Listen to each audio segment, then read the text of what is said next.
The day I found out my best friend had married my ex-husband, it wasn't anger that hit me first.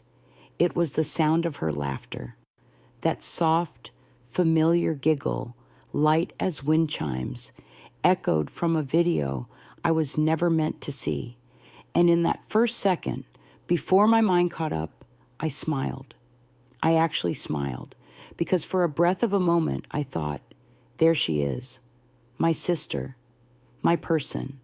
Then the camera shifted, and there he was, my ex-husband, Mark, standing beside her, holding her hand like it belonged to him.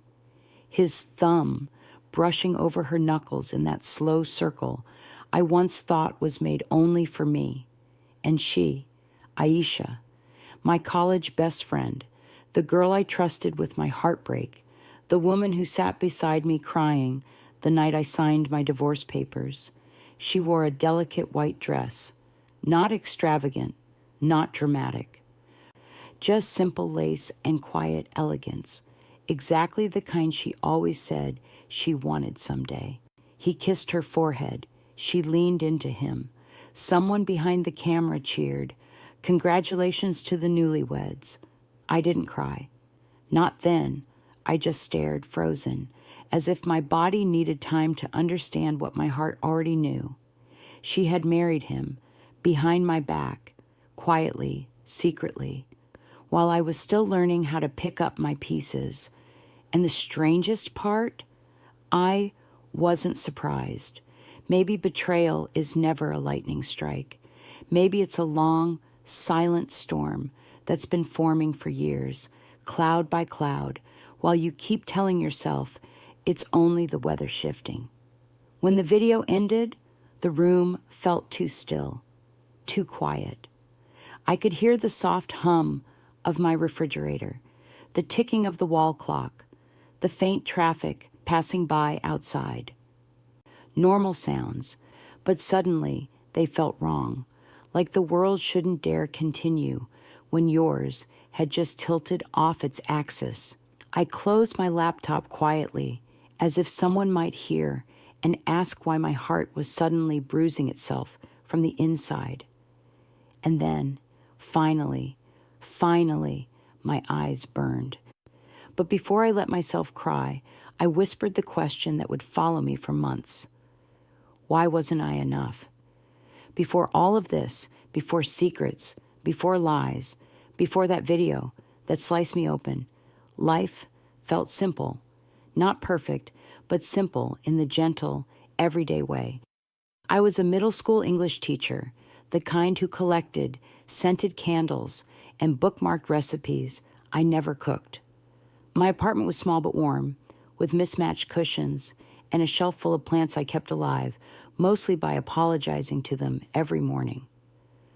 Mark and I had been married for 6 years, 6 long, complicated years. We didn't start out broken. Like most people, we started out hopeful, excited, full of the kind of laughter that makes strangers smile. And then life layered itself over us. Work stress, financial worries, the slow fading of intimacy, the misunderstandings we never fully addressed. We didn't fight loudly, we just drifted quietly. In the last year of our marriage, we became polite roommates, friendly, distant, exhausted. So when we finally decided to divorce, there were tears, but also relief, like agreeing to release each other from a story we no longer knew how to tell together. And through it all, Aisha was there. My best friend since college, my confidant.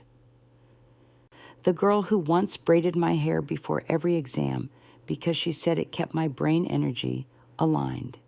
We met freshman year in the campus library, 2 girls reaching for the same worn copy of Beloved. She laughed first. I apologized.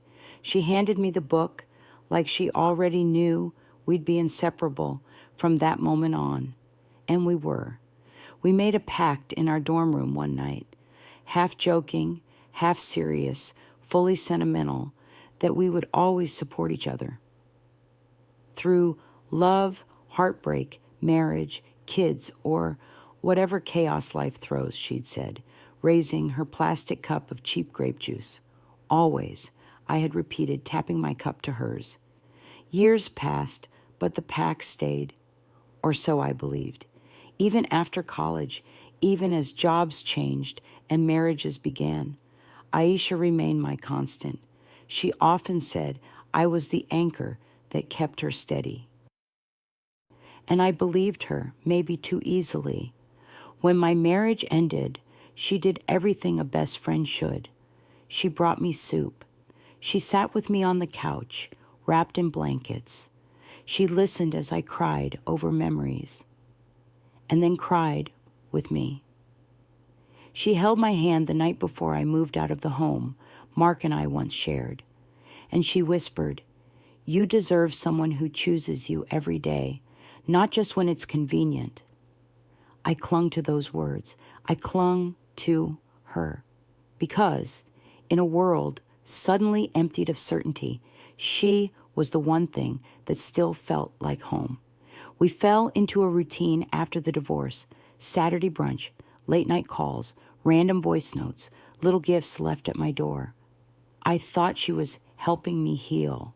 I didn't know she was building a life with the man I had just released. But looking back, there were signs.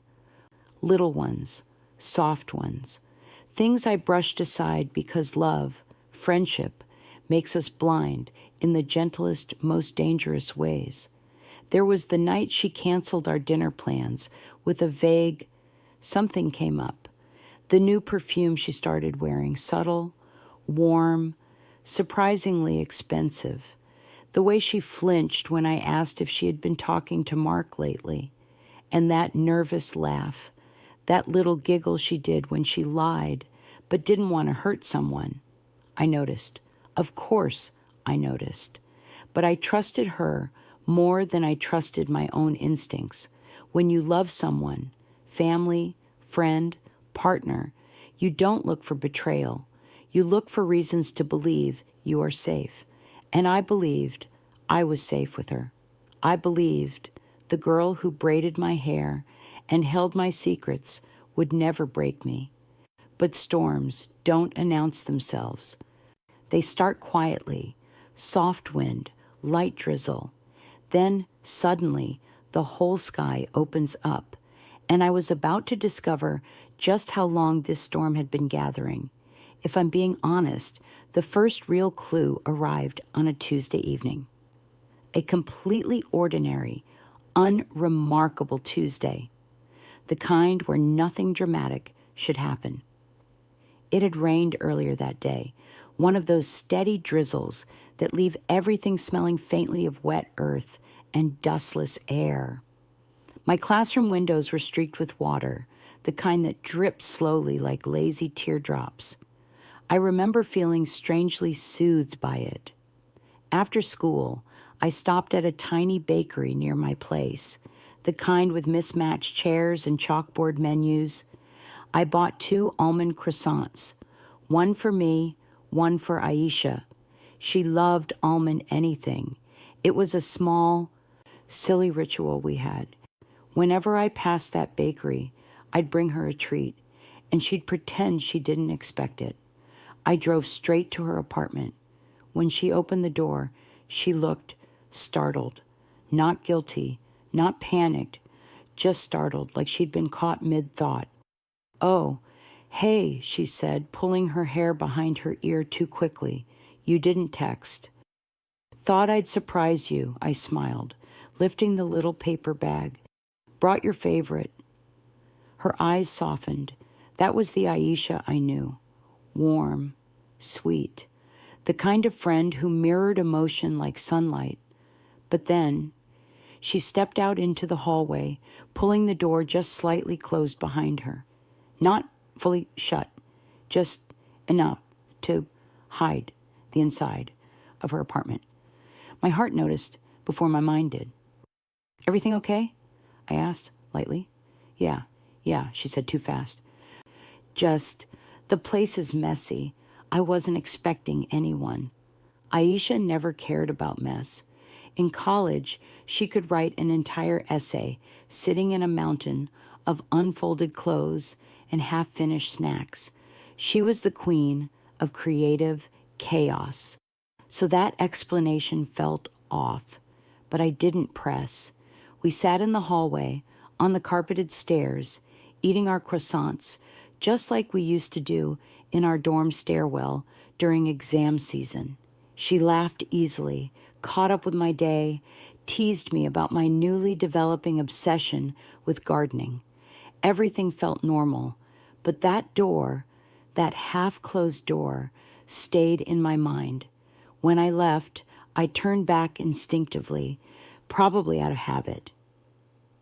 And I saw her slip quietly back inside.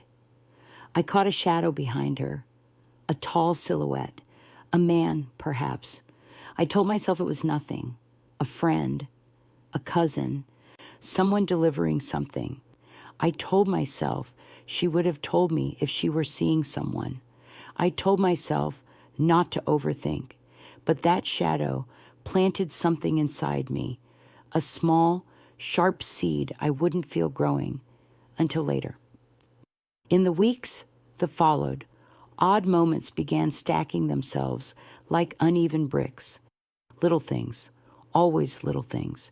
Aisha canceling plans with vague excuses. Her phone lighting up during our brunches, and her flipping it face down too quickly. Her wearing lipstick on days she claimed she was just staying in. One evening, she showed up at my place smelling faintly of Mark's favorite cologne, a warm, woody scent with a hint of amber.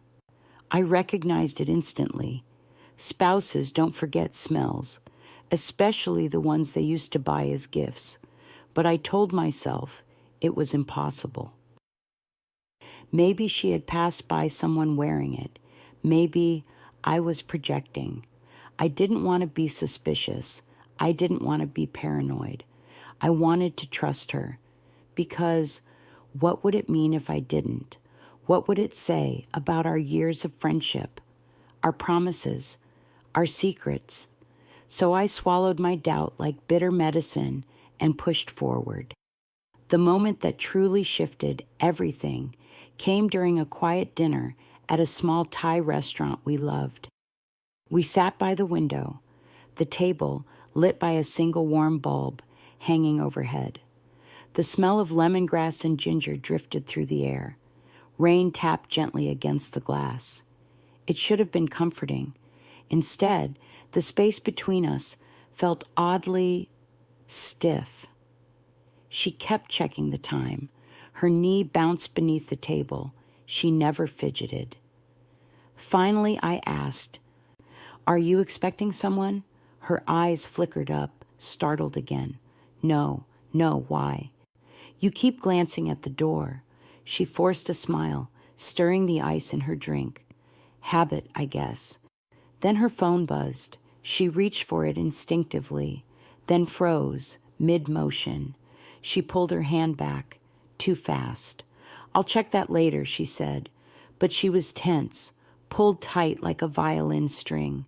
So I joked lightly, "Secret boyfriend?" I expected her to laugh or roll her eyes. That's what she normally would have done, tease me back, deflect playfully, maybe flirt with the idea. Instead, she choked on her drink. Actually choked. She coughed, eyes watering, pressing a napkin to her lips. "Aish, are you okay?" I reached out, concerned. "Yeah," she croaked. Wrong pipe. But her face was flushed, and something in her eyes looked trapped. I wanted to ask right then. I wanted to spill every flicker of doubt bursting inside me, but I didn't, because she was my friend, and because I was afraid of ruining something that had been the most stable thing in my life, afraid of sounding jealous, afraid of confirming the one possibility my heart refused to consider, that she might be lying to me. The next clue came quietly, disguised as a simple text. 2 Weeks later, I was cleaning my living room when my phone pinged. It was Aisha. Hey, love. Won't make it to brunch today. Last-minute plans. Rain check? I stared at the message. Saturday brunch was our tradition, our anchor, our safe place. I typed a reply. Everything okay? She responded instantly. Too instantly. Yep, just tired. Might stay in today. I didn't question it. I sent a heart emoji and let it go. But something tugged at me, that same soft tug I'd been ignoring for months. And later that afternoon, when I stepped out to buy groceries, I saw something that made my breath catch. Across the street, near the corner cafe, I saw Aisha, laughing, hair curled, dressed beautifully in a pale blue dress she only wore on special occasions. And beside her, a tall man, a man whose build looked achingly familiar. From where I stood, I couldn't see his face. He was turned slightly away, but everything inside me tightened. My throat, my breath, my hope. But I didn't call out. I didn't wave. I didn't cross the street. I stood still, heart pounding, watching her lean into him like a woman in love. And then he turned. Just a shoulder, just a jawline. Not enough to confirm, not enough to accuse, but enough to send a cold tremor through my spine, enough to hear my own heartbeat whisper, "It can't be. She would never." I stayed there until they disappeared around the corner. I told myself it was a coincidence, a look-alike, my imagination. But the truth was taking shape, slowly, painfully, like a bruise darkening under skin. My best friend wasn't just hiding something. She was hiding exactly the one thing she knew would break me. People think betrayal arrives like a knife, sudden, sharp, clean. But mine came like a slow tightening around the ribs, gentle at first, almost unnoticeable, until one day I woke up gasping and realized I had been losing air for months. And the moment everything finally snapped, it didn't happen with shouting or accusations or some dramatic confrontation. It happened in the quietest way possible. A phone call, 5 words, and a silence so heavy it felt like gravity had shifted. It was a Sunday morning, soft sunlight drifting through my curtains, the faint smell of chai lingering from the night before. I was folding my laundry, mundane, peaceful, mindless, when my phone buzzed. Unknown number. I hesitated, then answered. "Hello?" A cheerful woman's voice filled the line. "Hi, I'm calling to confirm your RSVP for the Williams Asan wedding reception." My hands froze around a half-folded sweater. I think you have the wrong number," I said cautiously. "Oh," she laughed politely. "Apologies if this is unexpected." "Your number was listed under close friend of the bride. We're finalizing the guest list for the Williams Asan reception next month." I swallowed hard. Williams, Mark's last name, Asan, Aisha's. My mouth went dry. It felt like the world around me dimmed one shade at a time. "I'm sorry," I whispered. "Could you repeat the names?" "Of course," she chirped. "The wedding of Mark Williams and Aisha Oz." I hung up, not abruptly, not angrily, just mechanically. Like my fingers weren't listening to me. For a long moment, I stood completely still. Laundry around me, sunlight on the floor, birds chirping outside, normal life, normal sounds, but inside me something screamed. I sat down slowly, feeling my heartbeat pulse against my ribs, loud, uneven, desperate. It wasn't a shadow. It wasn't a scent. It wasn't suspicion. It was truth, cold, unforgiving, undeniable. They were getting married. They were having a reception. They had invited people. They had planned everything. And I, the woman who once braided Aisha's hair during college heartbreaks, who stood beside her during every milestone, who sobbed into her lap the night my marriage crumbled. I was a secret, not even a forgotten guest, a hidden one, because they hadn't wanted me to know. I didn't cry, not yet. Instead, a strange calm wrapped around me, thin, trembling, but present. I stood, walked to the kitchen, poured myself a glass of water, and took 3 slow sips. I needed to anchor myself. Otherwise, I would disappear. The first thing I did was pick up my phone. I typed a message. "Are you free today? Need to talk." I stared at the words for a long time. Too simple. Too gentle. Too trusting. I deleted it. Then I typed another.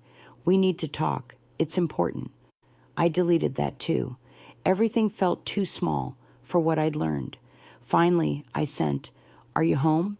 A minute passed, then 2, then 5. Finally, a reply came. "Not right now. Out running errands." Why? Why? Why? My fingers trembled. I typed, "We really need to talk." She saw the message. I watched the little typing bubble appear, disappear, reappear. Then she sent, "Is everything okay?" I stared at the question until it blurred. Everything okay? Everything. I didn't answer because I knew if I wrote a single word, the dam would break. 2 hours later, still sitting on my couch like a ghost, trapped in its own home, I received a message from an old college acquaintance, Lena. She often sent funny memes or nostalgic photos. She had no idea she was holding a grenade in her hands that day. "Look who just popped up in my feed. Crazy small world. Didn't know they were together." Heart emoji. She sent a link, a video. I shouldn't have opened it, but I did. It was the same video I mentioned in the beginning, the one with the soft laughter, the white dress, the forehead kiss, the private ceremony, the vows exchanged quietly. The ring slipped onto fingers I once held, the smiles, the applause, the love, a love built on my ruins, a love carried out in whispers while I was busy trying to rebuild my life, a love they kept silent until it was safe. Safe for them, not for me. I watched the entire thing, not blinking, not breathing. And somewhere near the end, Mark lifted her hand and kissed it. My heart cracked, audibly, I thought, because I remembered that gesture. He used to do that to me when I was anxious, when I couldn't sleep, when he wanted to reassure me without words. It was ours. Now it was theirs. I closed the laptop slowly, as though the video might explode if I moved too fast. Then finally, my tears came. Hot, silent, relentless. Not because he had moved on. He had every right. But because she had chosen him and hidden it. Carefully, deliberately, cruelly. My best friend. The woman I trusted more than anyone. She hadn't just fallen in love. She had lied to me. Again, and again, and again. Her comfort during my divorce. A performance. Her consoling words. A shield. Her sudden cancellations. Dates. Her nervous laughs. Guilt. Every memory began rewinding in my mind, playing in reverse, showing me a darker truth beneath the one I had believed. I wasn't just betrayed, I was replaced. By evening, something inside me hardened, not into bitterness, but into clarity. I picked up my keys, I picked up my phone, and I drove to her apartment, not to scream, not to throw accusations, but to face the truth, fully, without cushioning it with excuses or hope. The sky was dim when I arrived, the hallway lights flickering softly. I could hear the faint hum of a TV inside her place. I stood outside her door, hand hovering in the air. For a moment, I almost turned back, because what if I opened the door to a truth I couldn't unhear. What if confronting it changed everything forever? But then I remembered the video, the kiss, the laughter, the secrecy, and I knocked, lightly, twice. The sound echoed down the hallway, a quiet promise that nothing after this moment would ever be the same. I heard footsteps. The doorknob turned, and when the door opened, it wasn't Aisha standing there. It was Mark, my ex-husband, in her apartment, wearing a t-shirt I recognized. His eyes widened the second he saw me, and in that breath, the shock, the guilt, the panic, I found my confirmation. Everything I suspected, everything I feared, was true. For a split second, none of us breathed. Mark stood in the doorway, one hand still on the knob, the other clutching a dish towel, like he'd just been drying his hands. His hair was slightly damp, as if he'd just showered. He looked domestic, comfortable, at home, in her home, my best friend's home. His eyes darted from my face to the hallway behind me, then back to me. "Sarah," he exhaled, my name falling from his lips like he wasn't sure if he had the right to say it anymore. I didn't speak. I couldn't. Then from inside the apartment, I heard her voice. "Who is it?" Light, familiar, so painfully familiar. Aisha appeared behind him, tying her hair loosely, using one of those satin scrunchies I once bought her as a Christmas stocking stuffer. Her eyes met mine, and her smile died. The scrunchie slipped from her fingers and fell to the floor. "Aisha," I whispered, my voice cracking on the second syllable. Her hand rose to her mouth. "Oh, God." Mark stepped forward instinctively, maybe to diffuse, maybe to explain, but I took one step back, a boundary, a line. "No," I said quietly. "Both of you stay exactly where you are." The tremble in my voice wasn't fear. It was restraint. They looked like children caught stealing, not adults who had orchestrated months of deception. Nobody spoke for several heartbeats. Finally, Aisha stepped forward, her voice tiny. "Sarah, please let me explain." "Explain?" My laugh came out soft, brittle. "You mean explain how you married my ex-husband and hid it from me? Or how you consoled me while lying to my face? You'll have to be more specific." Her eyes filled. "I never meant for it to happen like this." "But it did happen like this." My voice was steady now. "And you let it." Mark reached for her elbow, as if grounding her, but she pulled away, guilt making her recoil, even from comfort. "Can we talk inside?" she asked quietly. "Not out here." "No," I said. "Here is fine. Truth doesn't need a living room." She flinched. Mark cleared his throat, voice tight. "We didn't plan this, I swear." That sentence, that familiar, empty sentence, made something inside me snap in a clean, quiet way. "You know," I said softly, "I would have believed that months ago, maybe even weeks ago, but you forget. I know you, both of you." Aisha looked down at her feet, tears slipping silently down her cheek. I stared at her, my best friend, the woman who once whispered, "We'll always choose each other." "Was it happening during my marriage?" I asked. "Just tell me the truth." She shook her head instantly. "No, never. It started after the divorce, I swear on my mother." Mark nodded. "It was long after." I studied their faces. I didn't know if they were lying. I didn't know if they were telling the truth. All I knew was this. It didn't make it hurt any less. I wasn't crying. They were. A strange reversal. Aisha took one hesitant step toward me. "Sarah, I've wanted to tell you so many times.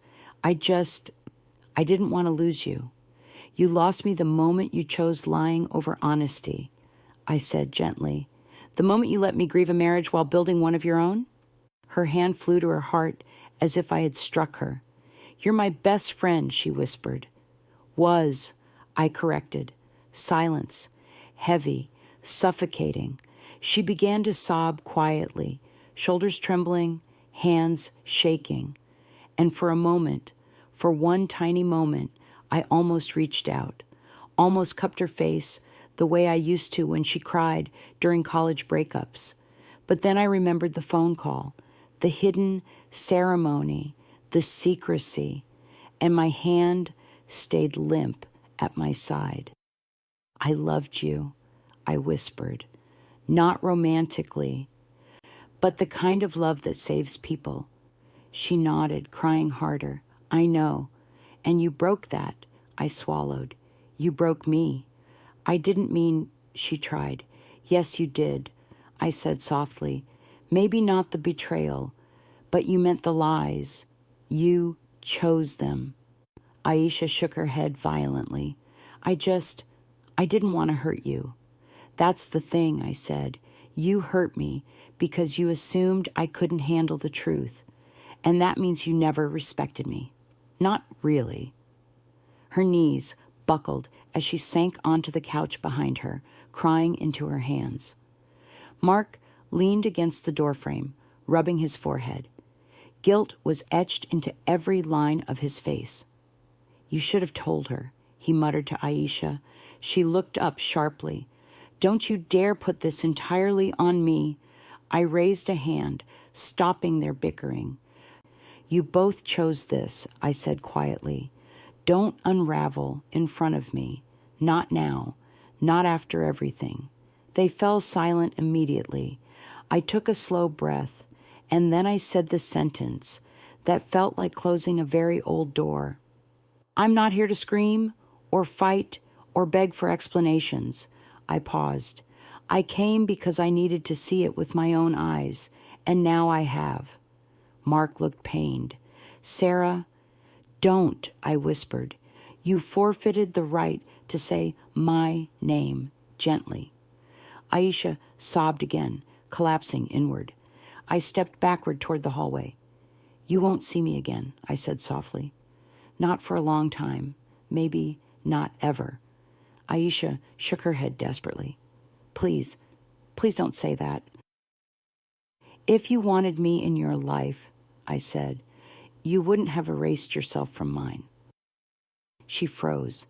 That sentence rooted deep. I could see it, feel it. I turned to leave, then paused. Congratulations, I said quietly, not kindly, not spitefully, just honestly. Marriage is a serious thing. I hope you honor it better with each other than either of you did with me. And without another word, I walked away. Their apartment door closed behind me slowly, not slammed, not rushed, just softly, as if even the door knew something sacred had ended. I made it to my car before braking. The sob hit me like a wave. Violent, unexpected, tearing through ribs and lungs. I leaned against the steering wheel, crying the way people cry only when they've lost something they can never rebuild. Not a man, but a friendship, a sisterhood, a history built across years, undone in a single evening. It was a grief deeper than divorce, because you choose a spouse, but a best friend? You grow them into your life, and losing that kind of love hurts in a place no one can see. When the tears finally slowed, I wiped my face, started the engine, and drove home in silence, not healed, not okay, but awake. For the first time in a long time, fully awake to the truth. Some betrayals don't break you. They reveal you. And I was about to learn who I really was without them. For the next few days, I moved through life like someone walking underwater. Everything sounded muffled. Everything felt distant. I went to work. I taught my classes. I answered emails. I smiled at coworkers. But inside, something felt vacant, hollowed out. People talk about heartbreak as if it's one big explosion, one moment of collapse. But betrayal is a slow ache, a series of aftershocks, and each day came with a new one, a memory of us laughing on her couch, a message I almost sent before remembering we weren't us anymore, a shirt of Mark's I found in the back of my closet that I finally threw out, a song that reminded me of my old life. Little things, always little things, but they added up until I felt like I was constantly pushing back tears. I didn't talk to Aisha. I ignored her calls, her messages, her voicemails. The silence came easily. It was the only thing I had left to give her. On the fourth day, my doorbell rang. I knew who it was without looking. Her knock was distinct, a gentle double tap, always the same since college. I didn't move. She knocked again. "Sarah," her voice trembled from the other side. "Please let me in." I closed my eyes. "Just talk to me," she pleaded. "I'm begging you." I stood there, leaning against the hallway wall, fighting the urge to open the door, not out of forgiveness, out of muscle memory, out of the part of me that still remembered loving her like family. But I didn't open it. After a long silence, she slid something under the door, a folded sheet of paper, then walked away, her footsteps dissolving down the hallway. I stared at the paper for a long time before picking it up. It was a letter, handwritten, shaky, smudged in places where tears had fallen. I unfolded it slowly. It wasn't long, just a few paragraphs. She wrote about guilt, fear, how she didn't plan to fall in love with him, how it started when he reached out to apologize for the pain he caused me, how one conversation turned into two, how she didn't tell me because she was terrified of losing me. Then she wrote the line that burned the deepest. I promised myself that once we were serious, I'd tell you. But by then, it felt too late. And the longer I waited, the more impossible it became. I placed the letter gently on the kitchen table, as though it were something fragile. Then I sat down and stared at it for a long, quiet hour. Because that was the truth. She wasn't evil. She wasn't malicious. She was weak, selfish in the soft, cowardly way people become when they want two things at once, love and loyalty, and refuse to admit they can't keep both. And sometimes the gentlest betrayals hurt the most. That night, after thinking until my eyes ached, I made a decision, not to forgive, not yet, but to confront, clearly, directly, calmly. Not the tearful confrontation at her apartment, not the emotional chaos of discovering the truth, a real conversation, because if I didn't say what was lodged in my heart, it would rot there forever. So I texted her, "Meet me at Bellevue Park tomorrow morning, 10 a.m. She replied instantly, "I'll be there." And at 10 a.m. the next morning, I stood under a tall oak tree near the fountain, hands shoved in my coat pockets, watching leaves drift across the ground. She arrived quietly. Her eyes were puffy, her posture small, like she'd folded in on herself. "I didn't think you'd come," she whispered. "I almost didn't." We sat on a bench, a few feet between us, a distance that felt symbolic. She tried to speak first. "Sarah, let me talk," I said gently. She nodded. I took a long breath, not shaky, steady. "I'm not here to scream or to make you feel worse. You've already punished yourself more than I ever could." She blinked, surprised. "But I need you to understand." I paused, choosing my words carefully. "You didn't just marry my ex-husband. You broke The only friendship I thought was unbreakable. She swallowed hard, tears rising. You were my person, I continued. My safe place, the one constant I believed in. And you let me go through the darkest moment of my life while hiding the one truth that would have changed everything. She covered her face with her hands, muffling her sob. I know, she whispered through her fingers. I know I destroyed everything. I looked at her, really looked at her. This wasn't the confident, laughing girl I grew up with. This was someone drowning in her own choices. I don't hate you, I said, softly. It would be easier if I did, but I don't. Her shoulders shook. I just can't trust you anymore. She lowered her hands slowly, eyes red and swollen. I understand. And without trust, I whispered, what do we have left? She nodded, tears streaming down her cheeks. Nothing. Silence settled between us. Heavy, honest, final. For once, she didn't try to fix it. Didn't plead, didn't defend herself. She just let the truth sit there. And in that strange, painful moment, I felt something inside me loosen. Not forgiveness, not closure, just a release from the weight I'd been carrying. As we sat there in silence, I saw someone approaching from the other side of the fountain. Tall, familiar silhouette. Mark. Of course. Aisha noticed my expression and turned, wiping her face quickly.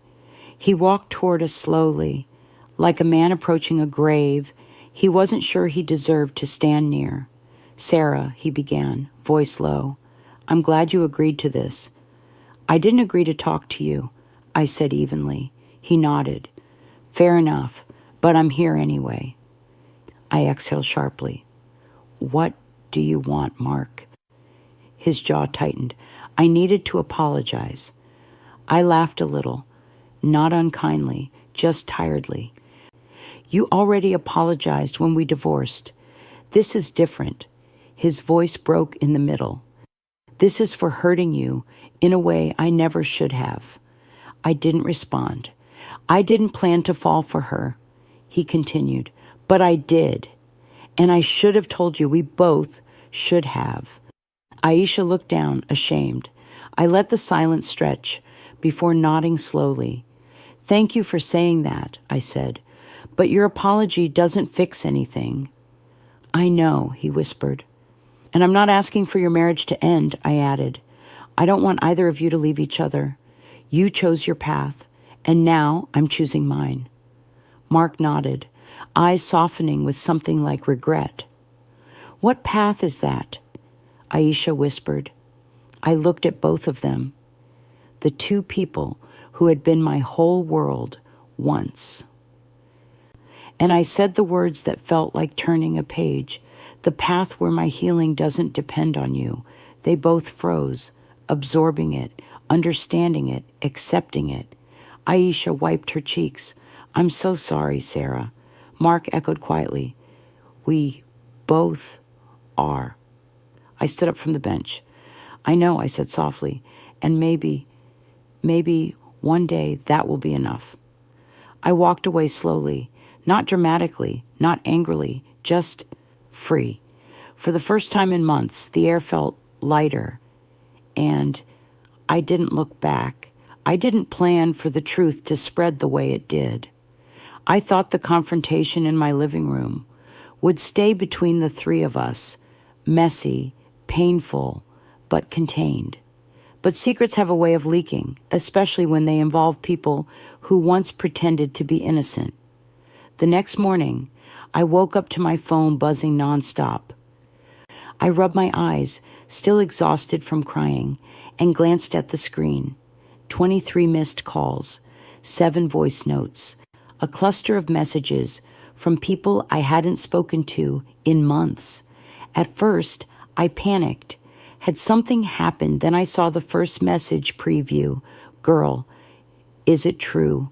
Then another. She really did that to you? And another. I'm so sorry, love. You didn't deserve this. My breath caught in my throat. I set the phone down as if it had burned me. I had told no one, which meant someone else had. I waited a moment, letting my hands steady before I opened the group chat I'd been ignoring since the divorce. The one all three of us were in during college, back when we thought friendship was forever. The top message was from Sasha, one of our old roommates. A screenshot, a wedding photo, my ex-husband, my best friend, standing in front of a courthouse. Her dress was simple white chiffon. His suit was navy and slightly wrinkled. They weren't smiling widely, just that awkward, forced grin people wear when a moment is supposed to be happy, but isn't. My chest tightened. I'd never seen the photo before. Below it, Sasha wrote, "She posted this late last night and deleted it after 10 minutes, but not before half the city saw it. I'm speechless." I sat back on my bed, the memory foam sinking beneath me like quicksand. I hadn't expected pity, and I hadn't expected empathy either. But what surprised me most was the sheer disappointment people expressed toward them, not me. More messages poured in. We always felt something was off with her. You were the glue in that friendship, not her. I knew your ex wasn't right for you.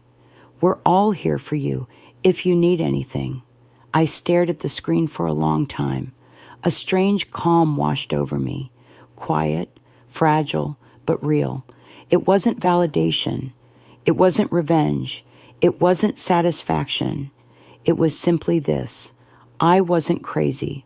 I wasn't alone. And what they did was wrong in the eyes of others, not just mine. That afternoon, something unexpected happened. Two of our old friends, women I hadn't spoken to since graduation, showed up at my door with a box of pastries and a bouquet of sunflowers. When I opened the door, they didn't say anything at first. They just looked at me, their eyes soft and full of sorrow. "We heard," one whispered. "Are you okay?" the other asked. For the first time in days, I didn't force myself to be strong. I let the tears spill, warm and relieved, because it felt like someone was finally catching the weight I'd been dropping over and over alone. We sat in my living room, drinking tea, nibbling pastries, and talking like we were 20 again. But this time, the conversations were deeper. Grown woman conversations about betrayal, about healing, about letting go of people who didn't deserve us. At one point, the older of the two, Sarah, leaned forward, resting her elbows on her knees. "You know, Shaul," she said softly, "sometimes friendships end before the betrayal happens. The betrayal just makes it official." Those words stuck somewhere deep inside me. Maybe Michelle and I had been drifting long before my divorce. Maybe I had been clinging to a memory of who she used to be. Maybe the woman she became wasn't someone I ever would have chosen as family. By evening, I felt a strange lightness in my body, a looseness in my shoulders, a softening behind my ribs. Their presence had done something I didn't expect.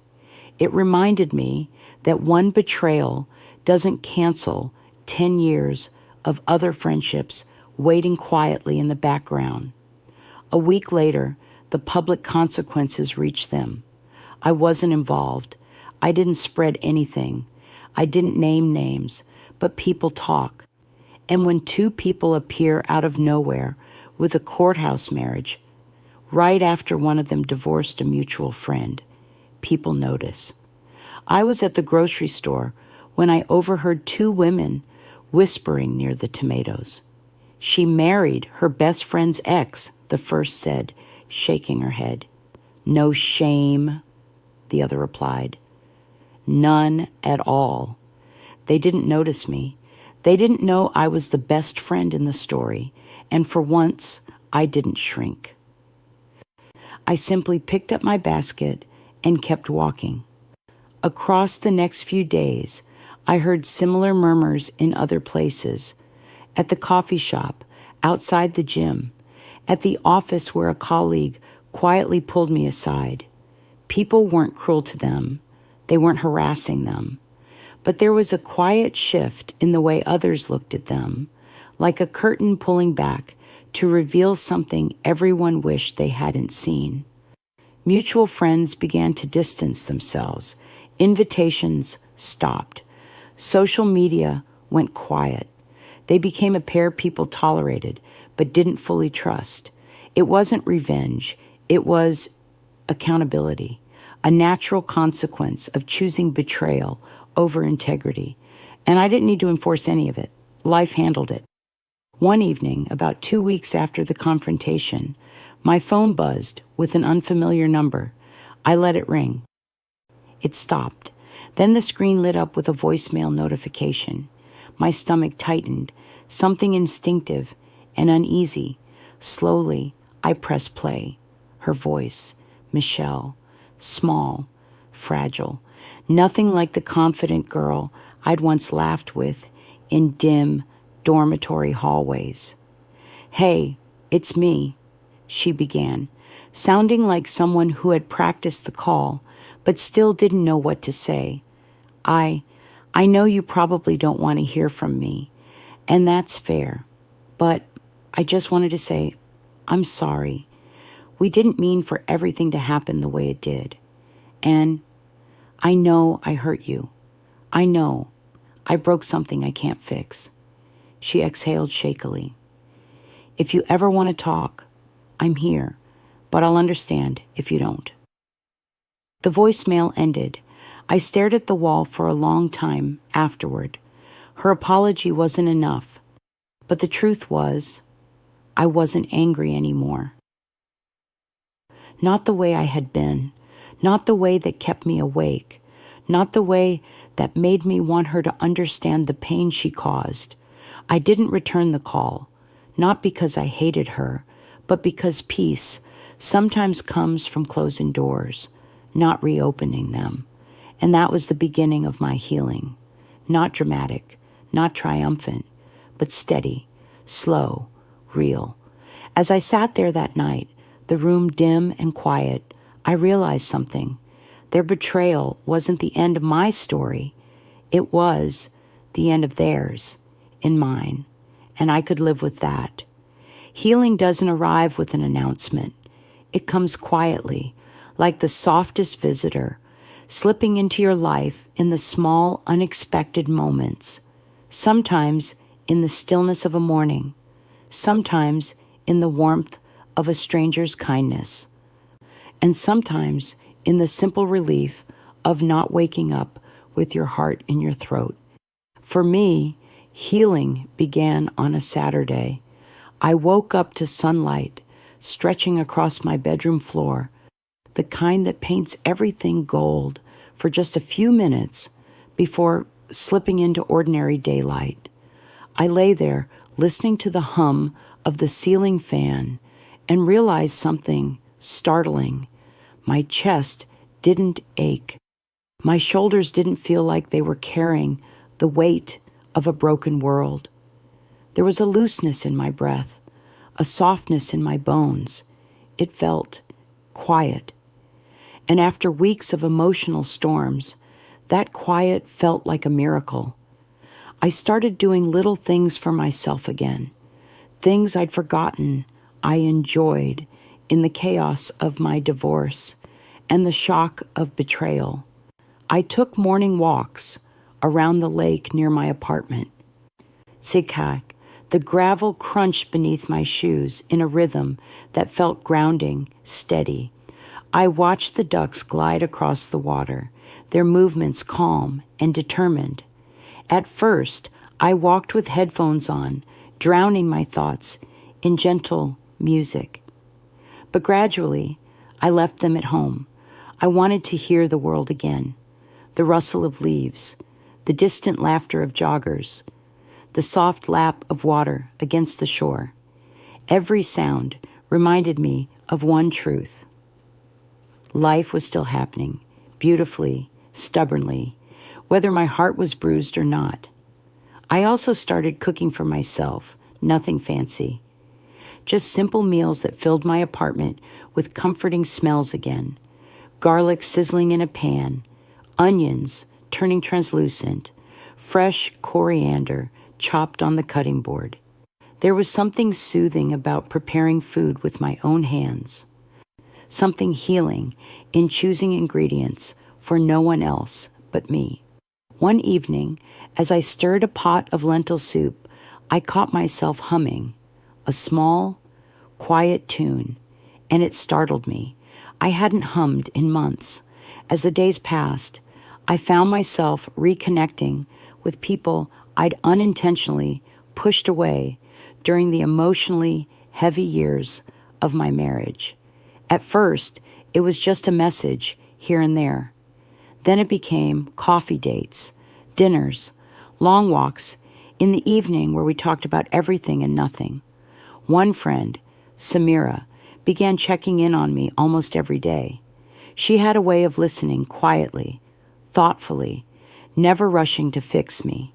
Once, on a particularly tender afternoon, she said something that stayed with me. "You're not rebuilding from scratch," she told me gently. "You're rebuilding from experience." That's a stronger foundation, and I didn't realize how true that was until my life slowly began expanding again. Around that time, I joined a small Saturday book club at the local library. It wasn't something I ever pictured myself doing, but I saw the flyer on a bulletin board, and something about it called to me.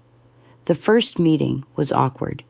I sat in a circle of strangers, holding a lukewarm cup of tea, trying my best to look social.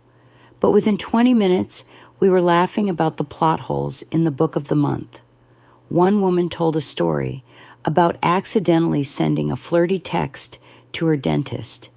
Another shared how she once brought home the wrong child from daycare because the toddler held her hand confidently. By the end of the hour, my cheeks hurt from smiling. And when I walked out into the afternoon sun, I felt something light blooming inside my chest.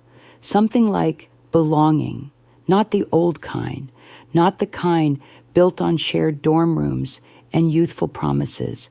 This was a new belonging, a quiet, grown woman kind, one built on presence, not history.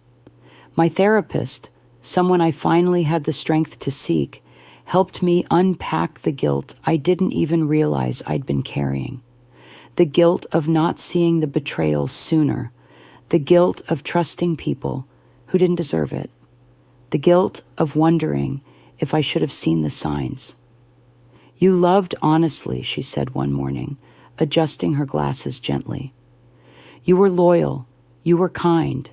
The betrayal doesn't reflect your character. It reflects theirs." And for the first time, I let that truth settle into my bones. Months passed. The city cycled through seasons. Rainy mornings, wind-carried dust, blooming jasmine, and somewhere along the way, my heart stitched itself back together with threads I didn't know I still had. One day, while cleaning out a drawer, I came across an old frame photo of Michelle and me in college. Arms wrapped around each other, cheeks pressed close, eyes bright with youthful hope. I looked at it for a long time, not with anger, not with sadness, just acceptance. People grow. Some grow with you. Some grow away from you. And some grow into someone you no longer recognize. I placed the frame gently into a donation box, not out of bitterness, but because I didn't need it anymore. My memories didn't need evidence to exist, and my healing didn't need a shrine to pain. The last pieces of closure came quietly. One evening, as I walked by the lake, my favorite path, now familiar and comforting, I felt a sudden clarity, a realization so simple, yet so profound, that I stopped in my tracks. I didn't want them back in my life, but I also didn't want the anger anymore. Forgiveness didn't mean welcoming them in. Forgiveness meant releasing the weight of what they did. And in that moment, standing beneath the fading sky, watching the sun dip low enough to turn the water to liquid gold, I let go. Not with a grand gesture, not with a dramatic cry, just with a soft exhale, a closing of a chapter, not out of regret, but out of respect for myself. What surprised me most was this: healing didn't turn me harder. It made me softer, wiser, more open to the possibilities life still held, because sometimes the deepest wounds reveal the deepest truths, who we are, what we deserve, and what we're capable of rebuilding. And I was rebuilding, piece by piece, day by day, into someone I finally recognized again. Looking back now, I realized something I couldn't see back then, something I want to share with you, gently, the way an older sister might take your hand and guide you through a dim hallway. Sometimes life breaks your heart not to punish you, but to move you, to pull you away from people who were already drifting from your spirit, to clear space for the friendships, the peace, the joy that were meant for you all along. My best friend betrayed me. My ex-husband betrayed me. And for a long time, I thought that meant I wasn't worth loyalty, or that love had passed me by. But healing taught me a softer truth. Some betrayals are blessings wrapped in barbed wire. Painful to touch, impossible to ignore, yet necessary to free you. Today, my life is quieter, but fuller. My friendships are fewer, but warmer. And my heart is softer, but stronger. I didn't get a perfect ending. Life rarely offers those. But I got a real one. I learned that forgiveness isn't about rewriting what happened. It's about releasing its hold on you. I learned that closure doesn't always come from the people who hurt you. Sometimes it comes from within, from the moment you choose yourself over the memory of who they used to be. So if you're listening to this and holding your own hurt, if someone you loved walked away, or worse, stayed long enough to break you, hear me when I say this: you will rise, not quickly, not easily, but gently, steadily, in a way that feels like sunrise after a long, sleepless night. And one day, you'll look back and realize that the person you became was worth every tear you shed. Now, before we close this chapter, let me ask you something, the way I ask all of you at the end of our stories. What would you have done if your best friend married your ex behind your back? Would you confront them, walk away, or try to forgive? Tell me your thoughts in the comments. And if this story touched your heart, don't forget to like, subscribe, and stay with me for more stories, more healing, and more truths we learn together. Until next time.